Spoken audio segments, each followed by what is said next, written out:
Students, आज का जो इम्पोर्टेंट न्यूज है उनको हम डिस्कस करेंगे। फर्स्ट न्यूज है सेंसस के बारे में। आज के द हिंदू न्यूज़पेपर के अंदर सेंसस का जो एक्सरसाइज है उसके रिगार्डिंग एक एडवर्टाइजमेंट है वो पब्लिश हुआ। मिनिस्ट्री ऑफ होम अफेयर्स के द्वारा इस एडवर्टाइजमेंट को पब्लिश है वो किया गया है। तो हमारे एग्ज़ाम के लिए क्या बेसिक इन्फॉर्मेशन आपको होना चाहिए कि हमारी कंट्री के अंदर में जो सेंसस का जो एक्सरसाइज है क्या मिनिस्ट्री ऑफ होम अफेयर्स के द्वारा कंडक्ट किया जाता है क्या, जो उनके द्वारा इस एडवर्टाइजमेंट को यहाँ पे पब्लिश किया गया है। स्टूडेंट्स, हमारी कंट्री में जो सेंसस का जो एक्सरसाइज है वो कंडक्ट हुआ करता है रजिस्ट्रार जनरल ऑफ इंडिया के द्वारा। और registrar general of India ministry of home affairs के ही डोमेन के अंदर में आया करता है, इस वजह से उनके द्वारा इस एडवर्टाइजमेंट को पब्लिश है वो किया गया। सेकंड, आपको इम्पोर्टेंट जानकारी ये होना चाहिए सेंसस एज ए सब्जेक्ट के बारे में कि जो सेंसस सब्जेक्ट है वो किस लिस्ट में आया करता है। यूनियन लिस्ट का पार्ट है, स्टेट लिस्ट का पार्ट है। यूपीएससी आपसे डायरेक्टली क्वेश्चन नहीं पूछेगा कि सेंसस किस लिस्ट में है और 4 ऑप्शंस आपको मेंशन कर दिए जाएंगे। आपसे क्वेश्चन होगा किसी स्टेटमेंट बेस्ड क्वेश्चंस के अंदर में, एक स्टेटमेंट है वो आपको दे दिया जाएगा कि सेंसस एज ए सब्जेक्ट क्या स्टेट लिस्ट के अंदर में आया करता है। क्या यूपीएससी ने पहले भी ऐसे क्वेश्चंस हैं वो आपसे पूछे हैं क्या? तो आप देखिए कि 2 ईयर्स बैक के अंदर में प्रिजन के रिगार्डिंग में एक क्वेश्चन है वो पूछा गया था, जिसमें यूपीएससी ने पूछ लिया था कि प्रिजन एज ए सब्जेक्ट है क्या स्टेट लिस्ट का पार्ट है क्या। तो प्रिजन तो आप देखिए कि स्टेट लिस्ट का पार्ट हुआ करता है। और सपोज कीजिए क्वेश्चन में एक स्टेटमेंट है स्टेट लिस्ट के बारे में, एक क्वेश्चन आपसे पूछ लिया गया कि 27 का जो सेंसस है क्या डिजिटल वे के अंदर में कंडक्ट हो गया क्या। फर्स्ट जो सेंसस है जो डिजिटल वे के अंदर कंडक्ट होगा। थर्ड स्टेटमेंट आपको मेंशन कर दिया गया कि जो सेंसस का एक्सरसाइज है उसमें ओनली इंडिया के जो सिटीजन्स हैं उन्हीं को कैलकुलेट यहाँ पे किया जाएगा। तो स्टूडेंट्स, आप देखिए कि जो फर्स्ट स्टेटमेंट है वो इनकरेक्ट है, क्योंकि ये जो एक्सरसाइज है वो यूनियन लिस्ट का पार्ट हुआ करता है। Census as a subject union list में आया करता है। सेकंड स्टेटमेंट है वो करेक्ट है, डिजिटल वे के अंदर में एक्सरसाइज यहाँ पे कंडक्ट होगा। और सिटीजन्स के बारे में अगर हम रीड करें तो सिटीजन्स को तो कैलकुलेट करता ही है, बट ऐसे जो फॉरेनर पर्सन हैं, ऐसे जो अनडॉक्यूमेंटेड माइग्रेटेड पर्सन हैं जो कि 6 मंथ या मोर देन 6 मंथ से इंडिया के टेरिटरी के अंदर में रहा करते हैं, तो उनको भी सेंसस एक्सरसाइज के अंदर में कैलकुलेट है वो किया जाता है। तो ओनली सिटीजन्स यहाँ पे नहीं रहेंगे, उनके अलावा भी कैलकुलेशन होता है। तो ओनली सेकंड स्टेटमेंट है वो करेक्ट है कि 27 का जो एक्सरसाइज है वो डिजिटल है। नेक्स्ट अगर हम रीड करें स्टूडेंट्स, इस एक्सरसाइज के कुछ बेसिक्स हमने रीड किए, बट ये जो कंडक्ट है वो किस एक्ट के थ्रू हुआ करता है। तो आप देखिए कि 1948 का एक एक्ट है जिसको कि हम सेंसस एक्ट के नाम से जानते हैं। उसी एक्ट के through registrar general of India को भी पावर है जिसके थ्रू ये कंप्लीट एक्सरसाइज है वो कंडक्ट होता है। क्या हमारी कंट्री के अंदर में कॉलोनियल एरा के समय से ही एक्सरसाइज कंडक्ट होना स्टार्ट हुआ या एंशिएंट इंडिया के समय में भी ये कंडक्ट हुआ करता था? तो स्टूडेंट, जब हम एंशिएंट इंडिया के बारे में रीड करते हैं, एंशिएंट इंडिया के वहाँ पे आप देखिए कि कौटिल्य का एक बुक है। कौटिल्य के बुक का नाम क्या है? अर्थशास्त्र। कौटिल्य का बुक है जिसका नाम है अर्थशास्त्र, जिसमें मेंशन किया जाता है कि स्टेट का रेस्पॉन्सिबिलिटी है कैलकुलेट करना कि उनके स्टेट के अंदर में क्या थिंग्स हैं वो प्रेजेंट्स हैं, कितने नंबर ऑफ पर्सनस हैं उनका वहाँ पे प्रेजेंट्स है उनके स्टेट के वहाँ पे। सेकंड, आप देखिए कि जब हम मेडिवल हिस्ट्री के बारे में रीड करते हैं तो मेडिवल हिस्ट्री में जो मुग़ल एरा का जो समय है उस दौरान में भी एक बुक है इन ए अकबरी।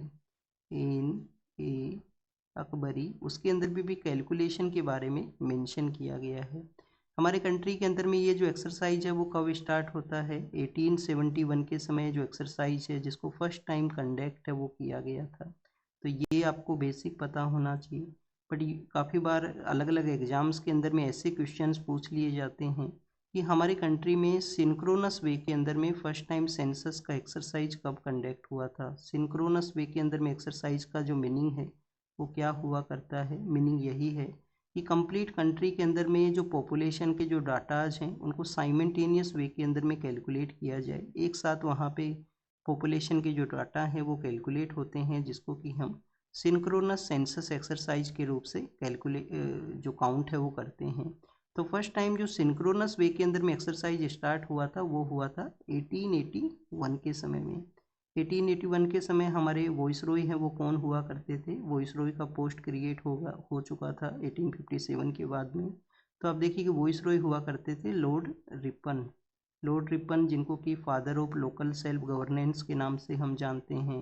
विल्बर्ट बिल है वो इनके समय में आया था। और आप देखिए कि फैक्ट्री एक्ट है 1881 का, वो भी इन्हीं के समय में आया था। तो लॉर्ड रिपन है जो उस समय वाइस रॉय हैं वो हुआ करते थे। तो वॉइस रॉय तो वो हुआ करते थे, बट हमारे फर्स्ट सेंसस कमिश्नर है वो कौन बने थे? तो डब्ल्यू सी प्लोडेन नाम के एक पर्सन हैं। डब्ल्यू.सी. प्लोडे नाम के पर्सन हैं जो फर्स्ट सेंसस कमिश्नर अपॉइंट होते हैं, जिनके द्वारा इस एक्सरसाइज को किया गया था। फिर आप देखिए कि इंडिपेंडेंट इंडिया के बाद में रजिस्ट्रार जनरल ऑफ इंडिया इनको कंडक्ट किया करता है, और 27 में ये डिजिटल वे के अंदर में होगा यहाँ पे एक्सरसाइज।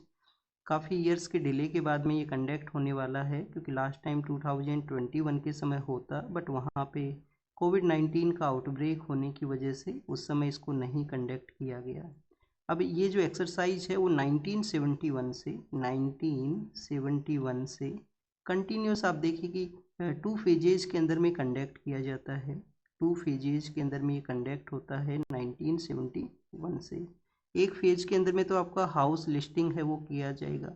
हाउस लिस्टिंग के अंदर में आप देखिए कि हाउस के अंदर में क्या थिंग्स हैं, कुछ यहाँ पे बेसिक क्वेश्चंस हुआ करते हैं हाउस लिस्टिंग के रिगार्डिंग में, कि हाउस के अंदर में क्या चीज़ें अवेलेबल हैं, कि आपके वहाँ पे टॉयलेट्स का अवेलेबिलिटी है या नहीं है। लास्ट टाइम इस तरीके के क्वेश्चंस थे वो इंक्लूडेड थे 2011 के एक्सरसाइज के अंदर में। पर्सन्स के पास में जो टेलीविज़न है वो है या नहीं है घर के अंदर में। सेकंड आप देखिए कि जो एक्सरसाइज का जो सेकंड फेज है, जिसके अंदर में पॉपुलेशन का जो एन्यूमरेशन किया जाता है, पॉपुलेशन के जो डाटाज है उनका कैलकुलेशन है वो हुआ करता है, जिसमें 27 के अंदर में जो कास्ट के जो डाटा हैं वो भी वहाँ पे इंक्लूड होंगे। तो ये कुछ बेसिक इन्फॉर्मेशन हमने रीड किया यहाँ पे एक्सरसाइज से रिलेटेड। एडवर्टाइजमेंट में आप देखिए कि एक और पॉइंट यहाँ पे बताया गया था कि जब आपका हाउस जो लिस्टिंग किया जाएगा उसमें आपको इन्फॉर्मेशन देते हो तो उसको एक तो डिस्क्लोज नहीं किया जाएगा। यहाँ पे जब गवर्नमेंट अपना पॉलिसी मेकिंग के लिए इस तरीके से डाटा है वो कलेक्ट करता है कि किस तरीके का जो पॉलिसी है उसका रिक्वायरमेंट है, लोगों के पास में कैसे जो थिंग्स हैं उनके पास में प्रेजेंट समय के अंदर में है। सेकेंड आप देखिए कि यहाँ पे किसी भी तरीके से जो टैक्स है वो भी आपको नहीं लगेगा, कि आपके पास में मोर लग्जरी थिंग्स हैं उनका अवेलेबिलिटी है तो कोई टैक्स है वो आपके ऊपर यहाँ पे अप्लाई है वो कर दिया जाए। टैक्स का भी एप्लीकेबिलिटी नहीं है, इंफॉर्मेशन का भी जो डिस्क्लोज है वो नहीं रहेगा। सेकंड अगर हम रीड करें स्टूडेंट्स वेस्ट एशिया के बारे में है, तो वेस्ट एशिया के रिगार्डिंग में जो यूएस के प्रेसिडेंट का स्टेटमेंट था, ईरान को वो कुछ रिलैक्सेशन प्रोवाइड करेंगे, स्टेट ऑफ हॉर्मुज को उनके द्वारा ओपन किया जाए, ने वो कम्प्लीटली यहाँ पे ईरान के जो क्रिटिकल इंफ्रास्ट्रक्चर के जो एरियाज हैं उसको वो अटैक करेंगे। क्रिटिकल इंफ्रास्ट्रक्चर के अंदर में जो पावर प्लांट्स है करते हैं, या आप देखिए कि न्यूक्लियर जो भी क्रिटिकल इंफ्रास्ट्रक्चर कंट्री के सर्वाइवल के लिए इम्पोर्टेंट है। तो ईरान ने यूएस के प्रेसिडेंट के उस स्टेटमेंट को रिटेलिएट किया है कि अगर उनके ऊपर भी अटैक होता है तो वो भी गल्फ कंट्रीज़ के वहाँ पे क्रिटिकल इंफ्रास्ट्रक्चर को ही टारगेट करेंगे। वेस्ट एशिया के अंदर में यूएस के जो बेसेज हैं उनको उनके द्वारा टारगेट किया जाएगा। सेकेंड आप देखिए कि ईरान के द्वारा एक स्टेटमेंट ये भी है कि स्टेट ऑफ हॉर्मुज को भी वो कंप्लीट वे के अंदर में क्लोज यहाँ पे करेंगे। जैसे आप देखिए कि इंडिया के कुछ 2 शिप्स हैं जो वहाँ से आए थे, तो उसमें कुछ रिलैक्सेशन प्रोवाइड किया गया था, कुछ रिलैक्सेशन था, कुछ वहाँ पे कुछ एक्सचेंज भी हुआ होगा बोथ कंट्रीज के बिटवीन में, जो उन्होंने 2 शिप्स हैं जिनको अलाउ किया था। तो कम्प्लीटली वो क्लोज कर देंगे स्ट्रेट ऑफ हॉर्मुज को अगर अटैक होता है क्रिटिकल इंफ्रास्ट्रक्चर या इम्पोर्टेंट जो भी इंफ्रास्ट्रक्चर है उसके ऊपर में। नेक्स्ट अगर हम बात करें स्टेट ऑफ हॉर्मुज का, बेसिक तो आपको ज़रूर से पता होगा कि पर्शियन गल्फ को गल्फ ऑफ ओमान के साथ में कनेक्ट करने वाला स्ट्रेट है। और आप देखिए कि जब वेस्ट एशिया के बारे में हम रीड करते हैं, स्पेशली जो अरेबियन पेनिनसुला है, अरेबियन पेनिनसुला, तो इसके ईस्टर्न पार्ट के अंदर में तो ये स्ट्रेट ऑफ हॉर्मुज है जो कि रेड सी को किसके साथ में, गल्फ ऑफ ओमान के साथ में कनेक्ट करता है। बट इसका जो वेस्टर्न पार्ट है यहाँ पे जो पर्शियन गल्फ को गल्फ ऑफ ओमान के साथ में कनेक्ट करता है, और जो वेस्टर्न पार्ट है जहाँ पे रेड सी सिचुएटेड है, ये रेड सी आप देखिए कि गल्फ ऑफ आदेन के साथ में किसके थ्रू कनेक्ट होता है, बेब अल मंदेब नाम का एक स्टेट है जिसके थ्रू। तो ये भी कुछ बेसिक्स आपको पता होना चाहिए। नेक्स्ट अगर हम बात करें, हमारे जो प्राइम मिनिस्टर हैं उन्होंने एक मीटिंग लिया है, कैबिनेट का मीटिंग लिया है, तो कैबिनेट की मीटिंग के अंदर में इंडिया के ऊपर में वेस्ट एशिया का ये जो कन्फ्लिक्ट है वो किस तरीके से इम्पैक्ट करता है, उन एरियाज़ के बारे में डिस्कशन किया गया कि हमारे यहाँ पे फ्यूल सप्लाई है वो कैसा है, किसी अदर कंट्री से क्या हमको लेके आने का ज़रूरत है, फर्टिलाइज़र्स के रिगार्डिंग में किस तरीके से डिमांड रहेगा आने वाले समय में, जो खरीफ का जो सीज़न है वो आएगा, या आप देखिए कि समर के समय में भी काफ़ी सारे एरियाज़ हैं जहाँ पे जो फ्रूट्स हैं, जो एग्रीकल्चर से रिलेटेड जो थिंग्स हैं उनका प्रैक्टिस किया जाता है, तो वहाँ पे फर्टिलाइज़र की डिमांड के रिगार्डिंग में डिस्कशन हुआ है। एग्ज़ाम के लिए क्या इम्पोर्टेंट है, प्राइम मिनिस्टर के द्वारा जिस जिस कमेटी को यहाँ पे हेड किया गया, कमेटी का नाम है वो basically cabinet committee on security. जानकारी होना चाहिए आपको कैबिनेट कमेटीज़ के बारे में। हमारे यहाँ पे कुछ दो तरीके की कमेटी होती हैं, एक तो कमेटी होती हैं कैबिनेट कमेटी, और एक कमेटी हुआ करती हैं पार्लियामेंट्री कमेटी, जो कि पार्लियामेंट के थ्रू ऑथराइज हुआ करती हैं, अलग अलग हाउसेज में होती हैं। तो जो मैक्सिमम कैबिनेट कमेटीज हैं वो तो आप देखिए कि प्राइम मिनिस्टर के द्वारा हेड की जाती हैं, maximum cabinet committee prime minister के द्वारा हेड की जाती हैं। पर दो ऐसी कमेटी हैं, एक तो है कैबिनेट कमेटी ऑन अकोमोडेशन की, जो एमपीज के जो हाउसेज हुआ करते हैं, तो कैबिनेट कमेटी ऑन अकोमोडेशन है, ये मिनिस्ट्री ऑफ होम अफेयर्स के द्वारा इसको हेड किया जाता है। एक है cabinet committee on parliamentary affair, जो पार्लियामेंट के जो मैटर्स हैं उसके रिगार्डिंग में कमेटी होती है, जिसको कि आप देखिए कि जो सीनियर मोस्ट हमारे यहाँ पे मिनिस्टर हैं, जैसे कि हमारे जो मिनिस्टर ऑफ डिफेंस हैं वो सीनियर मोस्ट हैं, तो उनके द्वारा इसको हेड है वो किया जाएगा। तो ये दो दो कैबिनेट कमेटी ऐसी हैं, एक तो अकोमोडेशन का, एक पार्लियामेंट्री अफेयर का, जो कि प्राइम मिनिस्टर के द्वारा हेड नहीं किया जाता है, और rest of the cabinet committees prime minister के द्वारा हेड हुआ करती हैं। नेक्स्ट अगर हम बात करें स्टूडेंट्स पार्लियामेंट्री कमेटी के बारे में, ये एग्जामिनेशन के बारे में होती हैं। जैसे फाइनेंस सेक्टर के अंदर में 3 कमेटी हैं पार्लियामेंट्री, एक कमेटी का नाम है अकाउंट्स कमेटी, जो अकाउंट सेक्शन के रिगार्डिंग में कुछ रिकमेंडेशंस देता है। आप देखिए कि लास्ट 1 ईयर के अंदर में गवर्नमेंट के जो इनिशिएटिव्स हैं उनको वो एग्जामिन है वो किया करता है, और जिसके जो हेड हैं वो अपोजिशन के जो मेंबर हैं वो हुआ करते हैं। फिर एक एस्टीमेट कमेटी है, और ऐसे ही एक कमेटी है पब्लिक अंडरटेकिंग के बारे में। तो ये कुछ बेसिक इन्फॉर्मेशन हमने देखा। नेक्स्ट अगर हम बात करें केरल के बारे में है, केरल के वहाँ पे जो इलेक्शन है वो कंडक्ट होंगे, तो क्या बेसिक इन्फॉर्मेशन आपको होना चाहिए, ये जो पॉलिटिकल स्टेटमेंट है उसके बारे में आपको जानकारी नहीं होना चाहिए।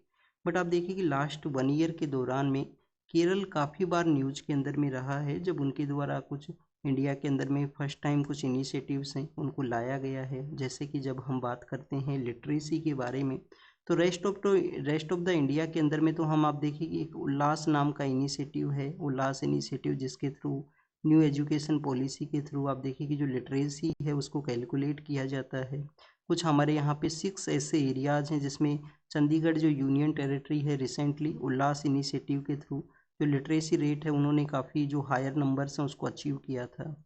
तो केरल के द्वारा तो अगस्त के मंथ के समय अपने आप को as a digital literate state है वो बताया गया है कि उन्होंने जो डिजिटल लिटरेसी के जो पैरामीटर्स हैं उसको अचीव किया है। तो डिजिटल लिटरेट स्टेट है वो बना है फर्स्ट इंडिया के अंदर में। सेकंड आप देखिए कि नवंबर दिसंबर के समय न्यूज़ के अंदर में था कि इन्होंने इरेडिकेट किया है एक्सट्रीम पॉवर्टी को, जो एक्सट्रीम पॉवर्टी है उसको इन्होंने इरेडिकेट किया है। नेक्स्ट अगर हम बात करें स्टूडेंट्स, अभी फरवरी के मंथ के समय या जनवरी के समय एक न्यूज़ था कि जो अर्बन एरियाज़ हैं, जैसे हम जीएस पेपर 1 को जब रीड करते हैं तो आपका एक टॉपिक आया करता है उसके अंदर में कि अर्बनाइजेशन और उसका प्रॉब्लम्स हैं वो क्या हैं। तो केरल वो फर्स्ट स्टेट बना है जिनका एक कम्प्रीहेंसिव अर्बन पॉलिसी है जो एग्जिस्टेंस में आएगा। तो इन्होंने कम्प्रीहेंसिव अर्बन पॉलिसी को ये लेके आए हैं जो हमारी कंप्लीट कंट्री के अंदर में जिसका डिमांड है। तो अर्बनाइजेशन एंड उसके जो प्रॉब्लम्स हैं उससे रिलेटेड कोई क्वेश्चन आपसे आए जीएस पेपर 1 में तो आप इस कोट कर सकते हो, अपने जो सजेशन है लास्ट के अंदर में आप कंक्लूजन में लिख सकते हो कि केरल ने जिस तरीके से कम्प्रीहेंसिव अर्बन पॉलिसी को लेके आए उसी तरीके से रेस्ट ऑफ द कंट्री के अंदर में भी ऐसा जो पॉलिसी है वो एग्जिस्टेंस में आए।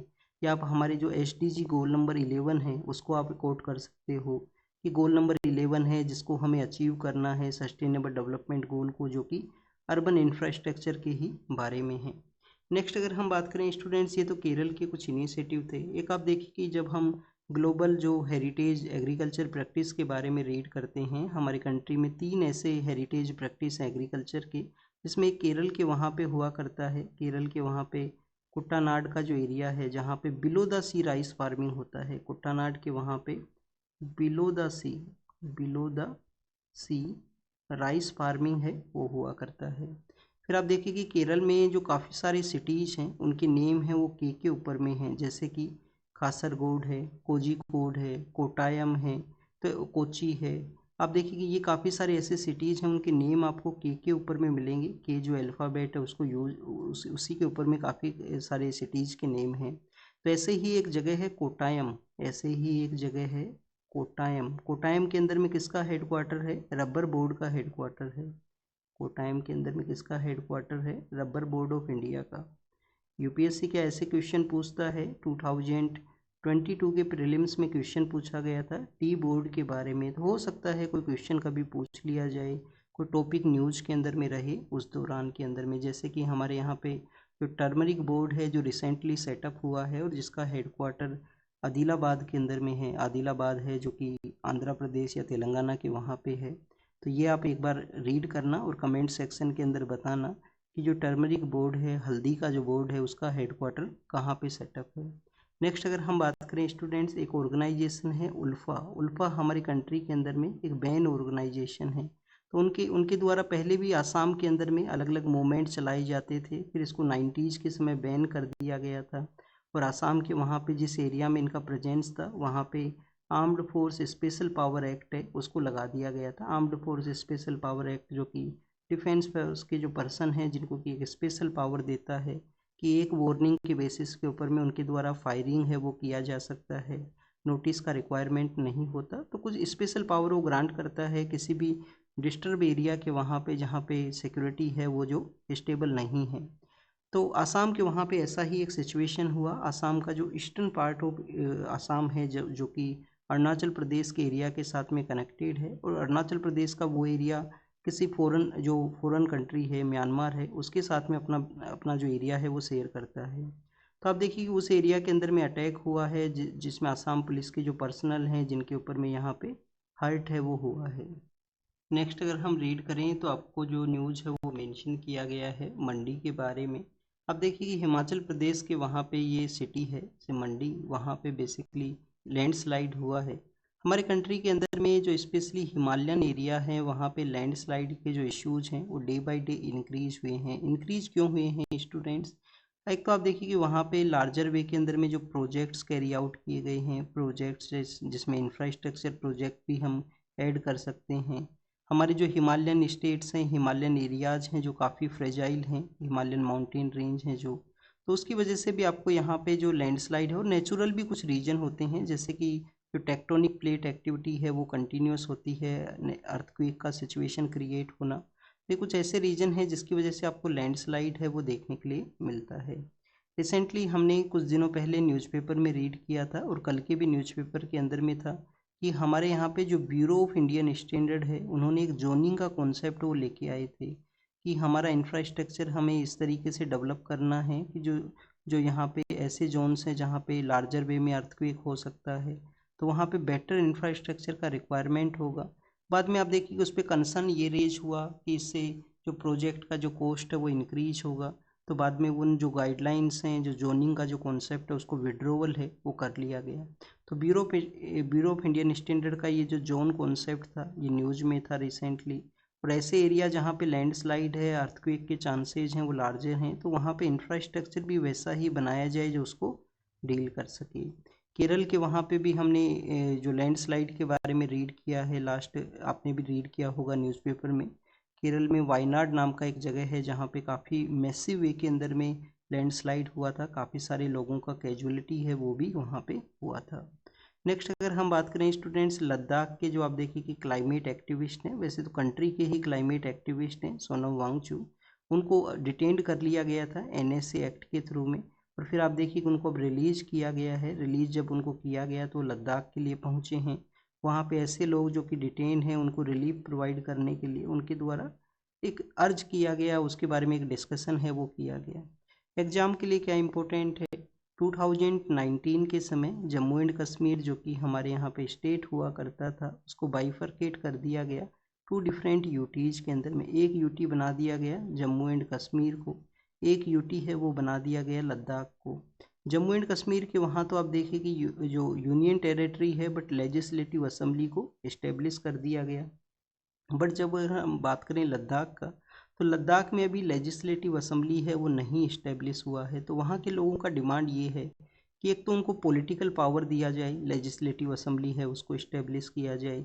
सेकेंड उनका डिमांड ये भी है कि उनको 6 शेड्यूल के अंदर में भी इंक्लूड किया जाए, 6 शेड्यूल के अंदर में भी इंक्लूड किया जाए। तो कौन कौन से स्टेट आया करते हैं हमारे 6 शेड्यूल में? आसाम है, मेघालय है, त्रिपुरा है, मिजोरम है। आसाम, मेघालय, त्रिपुरा और मिजोरम 4 स्टेट हैं जो 6 शेड्यूल का यहाँ पे पार्ट हैं। नेक्स्ट अगर हम बात करें स्टूडेंट्स निफा वायरस के बारे में है, केरल के वहाँ पे पहले भी निफा वायरस के जो केसेज हैं वो आए हैं।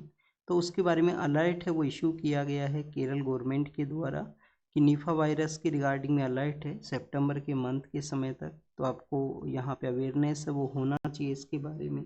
एग्जाम में क्या क्वेश्चन आपसे आ सकते हैं? एक तो आप देखिए फर्स्ट टाइम मलेशिया के वहाँ पे कोई विलेज है, विलेज का नाम ही नीफा है, विलेज का जो कंप्लीट नेम है जिसमें नीफा जो वर्ड है उसको यूज किया गया है। तो उसी की वजह से वहाँ पे फर्स्ट टाइम ऐसे केसेस सामने आए थे जिसको पहले तो आप देखिए कि जो जापानीज एन्सेफेलाइटिस है उसके रूप से कंसिडर किया गया, जो कि मॉस्किटो से हुआ करता है, मच्छर के काटने से ये बेसिकली स्प्रेड होता है।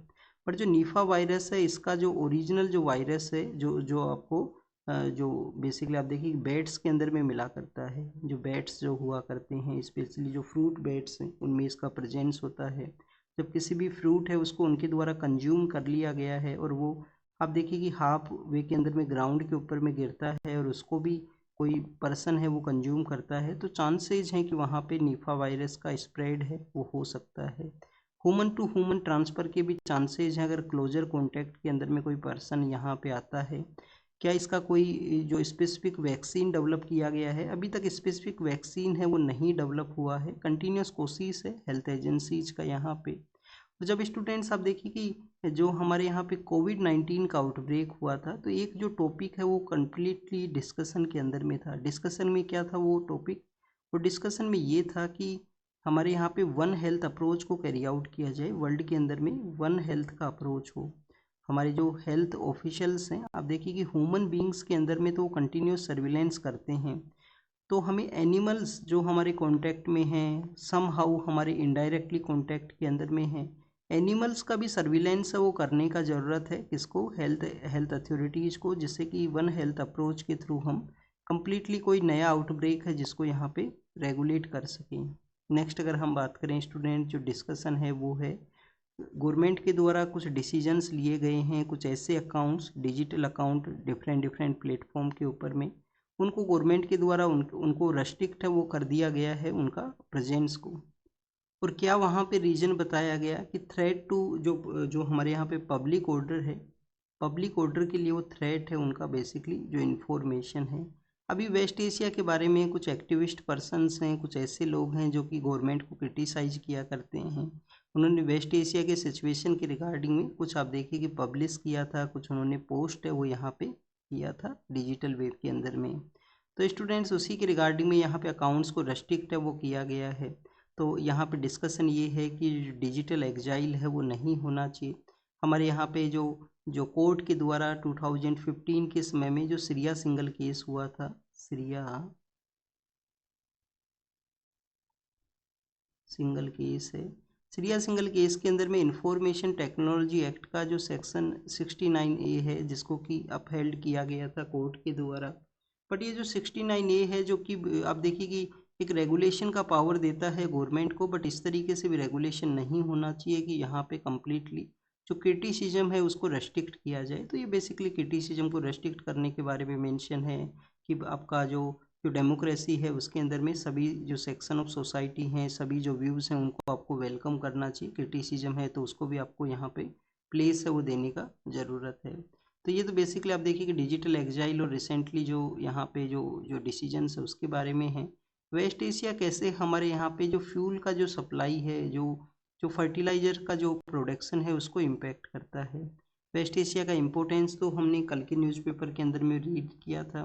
80% के आसपास आप देखिए कि जो क्रूड ऑयल का जो सेक्टर है उसको 80% हम टोटल जो क्रूड ऑयल है उसको इंपोर्ट करते हैं। 80% हम टोटल हमारा जो क्रूड ऑयल का इंपोर्ट है वो हुआ करता है, क्रूड ऑयल का इंपोर्ट होता है हमारी कंट्री का। फिर आप देखिए कि जिसमें 60% का जो एलपीजी है, 60% जो एलपीजी है वो हमारा वेस्ट एशिया से आता है। 50% के आसपास हमारा जो नेचुरल गैस है एलएनजी, जिसको आप कंसिडर कर सकते हो, वो वेस्ट एशिया से आया करता है। और यही जो है जो क्रूड ऑयल है, जिसको भी आप देखिए कि कुछ फर्टिलाइज़र का जो इंडस्ट्री है वो यूज़ किया करते हैं यहाँ पे।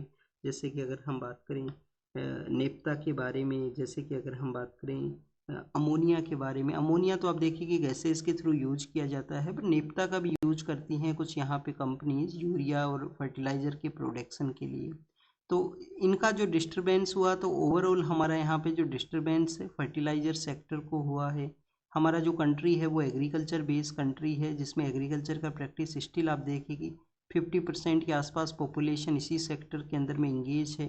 तो ये शो करता है कि हमारे यहाँ पे ये जो असेंशियल सप्लाई है वो कंटिन्यूस होना चाहिए। कंट्री अथॉरिटीज़ के द्वारा डिफरेंट वे के थ्रू जो क्रूड ऑयल है, जो एलपीजी एलएनजी है, उसको इंपोर्ट किया जाए, जिससे कि ये जो एग्रीकल्चर के ऊपर में इम्पैक्ट ना हो। नेक्स्ट अगर हम बात करें स्टूडेंट्स, रिसेंटली आप देखिए कि हमारे यहाँ पे कुछ स्टेट्स एंड यूटीज़ के वहाँ पे इलेक्शन है वो कंडक्ट होंगे। तो स्टेट्स एंड यूटीज़ के वहाँ पे इलेक्शन कंडक्ट होंगे। तो उस दौरान में एक डिस्कशन ये था कि जो हमारे इंडियन पर्सन हैं उन सभी को जो राइट टू वोट है वो कंपलसरी किया जाए, कि आपका जो वोटिंग का जो राइट है उसको कंपलसरी कर दिया जाए, कि आप लार्जर वे के अंदर में यहाँ पे पार्टिसिपेट आपको करना है। तो स्टूडेंट्स, फर्स्ट ऑफ ऑल हम यहाँ पे राइट टू वोट के बारे में रीड करेंगे। आपका जो राइट टू वोट है वो क्या है? क्या ये आपका फंडामेंटल राइट है? क्या ये आपका कॉन्स्टिट्यूशनल राइट है? क्या ये आपका लीगल राइट है या स्टेचुटरी राइट है? यूपीएस जो हमारा जो कोर्ट है वो समय समय पे अपना ओपिनियन को चेंज किया है। जैसे कि अनूप बरनवाल केस था 2023 का, उसमें राइट टू वोट को एज ए स्टेचुटरी राइट के रूप से रिकॉग्नाइज किया गया है। तो प्रेजेंट स्टेटस क्या है? स्टेचुटरी राइट है। सेकंड, अगर आपको वोटर बनना है इंडिया के अंदर में, तो आपको जो राइट टू वोट मिला है आर्टिकल 326 के थ्रू मिला है। आपको इंडिया का सिटीजन, आप इंडिया के सिटीजन होने चाहिए, और मिनिमम जो 18 ईयर का एज है, 18 ईयर से आपका अबाउ एज होना चाहिए, तो आपको इंडिया के अंदर में राइट टू वोट का जो पावर है वो यहाँ पे मिलता है, जो कि एक आपका स्टेचुटरी राइट है। क्या कंपलसरी वोटिंग हमारे यहाँ पे किया जा सकता है क्या? तो स्टूडेंट, समय समय पे इलेक्शन रिफॉर्म के रिगार्डिंग में कमेटीज आई हैं जिन्होंने कहा है कि पॉसिबल नहीं है। जैसे दिनेश गोस्वामी कमेटी है जो काफ़ी ज़्यादा फेमस है इलेक्शन रिफॉर्म्स के बारे में। तो उन्होंने मेंशन किया कि पॉसिबल नहीं है हमारे यहाँ पे कंपलसरी वे के अंदर में वोटिंग को करवाना। क्या कुछ अदर कंट्री इस प्रोसेस को कैरी आउट करते हैं क्या? कुछ कंट्रीज आप देखिए कि कैरी आउट करते हैं, जैसे कि ऑस्ट्रेलिया के वहाँ पे है। ऑस्ट्रेलिया के वहाँ पे राइट टू वोट का कॉन्सेप्ट है और कंपलसरी है वहाँ पे। सेकंड, आप देखिए कि लैटिन अमेरिका के कुछ कंट्री हैं, लैटिन अमेरिका के कंट्रीज के बारे में अगर हम देखें तो स्टूडेंट्स वहाँ पे अर्जेंटीना है, ब्राज़ील है, अर्जेंटीना और ब्राज़ील, अर्जेंटीना और ब्राज़ील, ये कंट्री ऐसे हैं जहाँ पे वोटिंग आपको कंपलसरी वे के अंदर में करना है। यहाँ पे अगर हम कंपलसरी करते हैं तो हमारे फंडामेंटल राइट का भी वायलेशन होता है, क्योंकि हमारा जो राइट टू वोट है, हम जो वोटिंग किया करते हैं उसको हम freedom of speech and expression के रूप से कंसिडर करते हैं आर्टिकल 19 क्लोज 1 के थ्रू। तो freedom of speech and expression के रूप से हम इसको कंसिडर करते हैं, तो उसको भी वायलेट करेगा अगर हम यहाँ पे इसको कंपलसरी करते हैं तो। नेक्स्ट, आप देखिए कि इंडिया के जो यूएस के जो आप डिप्लोमेट हैं इंडिया के लिए, उनका विजिट होगा श्रीलंका एंड मालदीव के वहाँ पे। तो इसको इंडिया का काफ़ी क्लोज वे के अंदर में एनालाइज करेगा, क्लोज वे के अंदर में इसको ऑब्जर्व करेगा। रिसेंटली श्रीलंका के द्वारा यूएस के जो जो वहाँ पे वॉर प्लेन्स हैं उनको अलाउ नहीं किया गया था। तो हो सकता है कि जो साउथ एशिया के बारे में डिफरेंट यहाँ पे अप्रोच हो यूएस का, तो उसके बारे में एनालाइज है वो किया जाएगा। इनसे पहले आप देखिए कि एक जो पर्सन है जिनका नाम है डोनाल्ड लू, डोनाल्ड लू नाम से एक पर्सन होते थे। उनके ऊपर में काफ़ी सारे एलिगेशंस लगे थे, जैसे कि पाकिस्तान के अंदर में भी जो जो लीडर थे उनको चेंज कर दिया गया था, बांग्लादेश के वहाँ पे एक रिवोल्ट हुआ था। तो डोनाल्ड लू हैं, उनका एक इम्पोर्टेंट रोल था, ऐसा यहाँ पे बताया जाता है कि उन्होंने किसी ना किसी तरीके से इंटरनल अफेयर्स के अंदर में इंटरवेन किया था डोनाल्ड लू ने, और वहाँ पे रेजीम है वो चेंज हुआ था। तो ऐसे भी कंसर्न्स यहाँ पे हुआ करते हैं, किसी फॉरेन पावर के डिप्लोमेट का इस तरीके से विजिट करना, जिसको ऐसे भी एनालाइज है वो किया जाता है। नेक्स्ट अगर हम बात करें स्टूडेंट्स, हमारे यहाँ पे जो पार्लियामेंट्री कमेटी हैं जो एग्जामिन करते हैं, तो प्रिक्योरमेंट के बारे में उन्होंने एग्जामिन किया है कि राइस और वीट का जो प्रोडक्शन है, प्रोडक्शन के कंपैरिजन के अंदर में काफ़ी लो प्रिक्योर है वो किया गया है गवर्नमेंट के द्वारा। गवर्नमेंट का स्टैंड क्या है कि अलग अलग यहाँ पे रीजन्स हुआ करते हैं प्रिक्योरमेंट के बारे में। ये पहले का है, 2023-24 का है कि प्रिक्योरमेंट का जो रीजन्स हैं वो डिफरेंट हुआ करते हैं। जैसे कि आप देखिए कि मार्केट के अंदर में कितना सरप्लस है, ऑलरेडी यहाँ पे सरप्लस का अगर प्रेजेंस है तो क्यों लार्जर वे में प्रिक्योर करेंगे, कंडीशंस कैसा है, उसका जो प्राइस है वो किस, जो प्राइस का फ्लक्चुएशन तो नहीं है। तो कुछ उन पैरामीटर्स के ऊपर में डिसाइड है वो हुआ करता है। पैनल का एक और रिकमेंडेशन है कि जो प्रिक्योरमेंट की रिगार्डिंग में जो मेथडोलॉजी है उसको चेंज करने का ज़रूरत है। तो एक रिकमेंडेशन प्रिक्योरमेंट के बारे में ये है इनका। लोकपाल के द्वारा आप देखिए कि लोकपाल का जो प्रोसिक्यूशन विंग है जो प्रेजेंट समय में सीबीआई के अंडर में वर्क किया करता है, लोकपाल का प्रोसिक्यूशन विंग, उसको यहाँ पे पावर देने के बारे में है कि इंक्वायरी के अंदर में जो इनका ये डिफरेंट विंग है जिसको पावर है वो दिया जाए लोकपाल के वहाँ पे, जो कि 2013 के समय आया था। क्या स्टूडेंट्स, इंडियन जो प्राइम मिनिस्टर हैं उनको लोकपाल एक्ट है जो कवर करता है क्या? इंडियन प्राइम मिनिस्टर के अगेंस्ट में भी लोकपाल के द्वारा डिसीजंस लिए जा सकते हैं क्या? ये आपको बताना है, ये आपका होमवर्क है। नेक्स्ट अगर हम बात करें, हमारे यहाँ पे हमें रिन्यूएबल एनर्जी को प्रमोट करना है, जिसमें आप देखिए कि कुसुम स्कीम है, कुसुम स्कीम को लार्जर जो फंड है वो दिया गया है बजट के अंदर में, 5000 करोड़ का जो फंड प्रोवाइड हुआ है।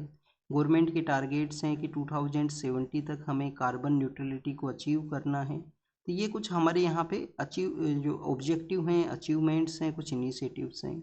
तो हमारे यहाँ पे जो एग्रीकल्चर, जो हम सोलार पैनल्स को जो लगाया करते हैं, वो हमारे फार्मिंग प्रोस्पेक्टस से भी ड्यूल वे के अंदर में सपोर्ट कर सकता है।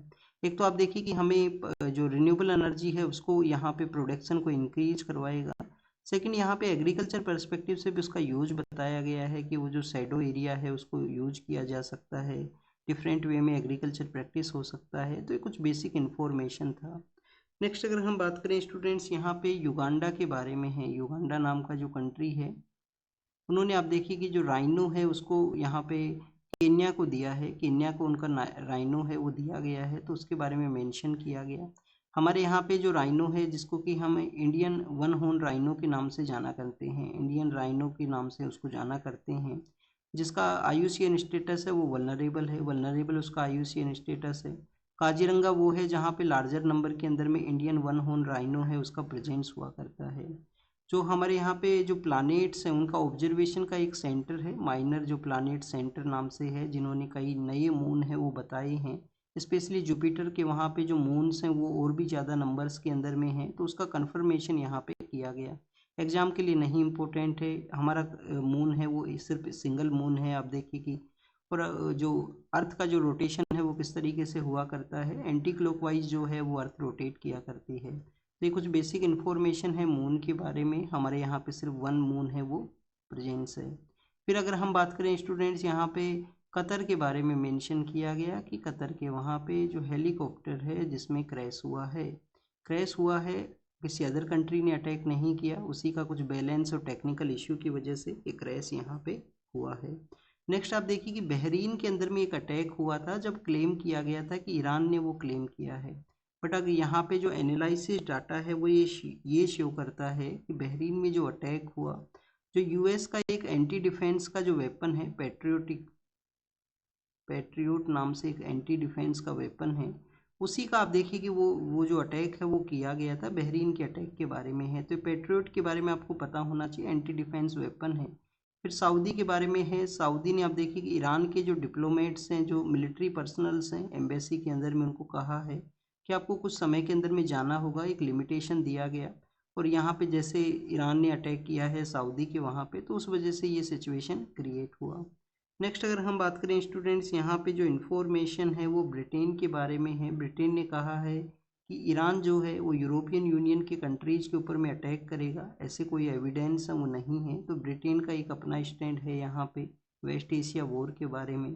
ब्राज़ील के जो लीडर हैं उनका उनका मेंशन है कि जो डेवलपिंग कंट्रीज़ के इंटरनल अफेयर्स के अंदर में डोमिनेटेड पावर्स के द्वारा इंटरवेन है वो नहीं करना चाहिए। ब्राज़ील आप देखिए वो कंट्री है जिसके ऊपर भी 50% टैरिफ है वो लगा दिया गया था यूएस के द्वारा, क्योंकि जो ब्रिक्स का मीटिंग है वहीं हुआ था और कंटिन्यूस ब्रिक्स को यूएस है वो एंटी यूएस स्टैंड के रूप से देखता है। फिर आप देखिए कि ईरान के बारे में है। ईरान ने जो इजराइल के एरिया के अंदर में जो अटैक किया, जिसको कि लिटिल इंडिया के नाम से जानते हैं, इंडियन ओरिजिन के जो पॉपुलेशन है वो वहाँ पे रहा करती है। रसिया ने भी आप देखिए कि बॉर्डर एरिया में कुछ अटैक किया है। तो कंटिन्यूस ये वर्ल्ड ऑर्डर को ये शो करता है कि कैसे वर्ल्ड का जो सिचुएशन है जो कन्फ्लिक्ट और कंटिन्यूस अटैक्स के बिटवीन में है। यहाँ पे लेबनान के बारे में है, इजराइल ने जो अटैक किए हैं लेबनान के वहाँ पे, तो उसके बारे में कुछ कॉल लिया गया है लेबनान के अंदर में। फिर क्यूबा के अंदर में जो रेस्ट्रिक्शंस लगाए गए तो वहाँ पे आप देखिए कि क्यूबा का जो पावर ग्रिड सेक्टर है जिसमें कोलैप्स हुआ है वो कंटिन्यूस वहाँ पे कोलैप्स का सिचुएशन है। और नेक्स्ट आप देखिए कि सूडान के बारे में है। सूडान के अंदर में भी जो अटैक हैं वो कंटिन्यूस न्यूज़ में हैं। सूडान से, साउथ सूडान से स्पेशली काफ़ी सारे लोग हैं जो कि इथोपिया के लिए माइग्रेट किए हैं अपनी बेटर कंडीशन के लिए, अपना जो लाइफ है उसको सेव करने के लिए। ऐसा भी न्यूज़ हमने कुछ दिनों पहले रीड किया था। तो this is all the information related to the today's newspaper. आप इसको रीड कीजिए, रिवाइज कीजिए। जो भी होमवर्क आपको दिया गया है वो कमेंट सेक्शन के अंदर बताना। आप ये आपका और होमवर्क में पार्टिसिपेट भी करना स्टूडेंट्स, नोट डाउन जरूर से करना, रफली ही आप नोट डाउन करना इन्फॉर्मेशंस को। ये आपको हेल्प करता है लंबे समय तक याद रखने के अंदर में, अगर आप रफली भी कुछ लिखते हो यहाँ पे डिस्कशन को देखते हुए। तो thank you students, thank you very much.